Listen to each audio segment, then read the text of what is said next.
CPRS has undergone two big innovative steps, I think. The first is that we changed the model of governance that our board uses. So we shifted to the policy governance form, and that allowed our board to really focus on what was important for the profession. That left management decisions to me as executive director, so the board was really able then to spend more time thinking and talking strategically. Use of the policy governance model enabled our board of directors to think differently about organizational outcomes. So the board created an outcome called, they wanted to brand Parks and Recreation as an essential community service.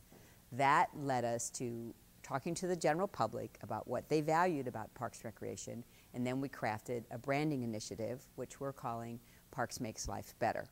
The board began to understand their role. They learned that their role was governing of the organization. They learned that their role was to set our strategic outcomes, what we wanted to accomplish as an organization. So that then stopped this annual shifting of goals and having one person come in and say, I want to do this year, and then next year the next person coming in saying, I want to do this. The only way the organizational goals are changed is when the board as a whole discusses them and decides what they want to change.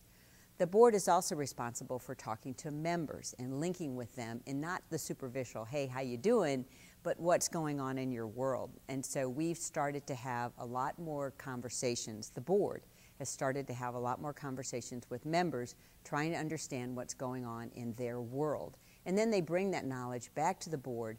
The board says, hey, is this important to us? Do we need to pay attention to it? Does this affect our outcomes, what we're trying to accomplish? And when that happened, we learned that the members really wanted to be viewed as, have Parks and Recreation viewed as essential. So that led us to, so those conversations that the board had with members led us to create the branding campaign.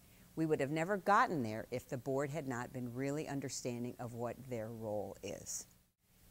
The lessons I've learned from this, I want to use a cooking analogy because I love to cook. Number one is you have to wait for the oven to heat. So sometimes things take longer and you have to just wait, you know, the conditions have to be right. So with our governance model, that didn't happen overnight. I mean, it took months of conversation, months of study, months of deliberation, months of looking at what decisions the board was making that they were going to now allow me to make as manager.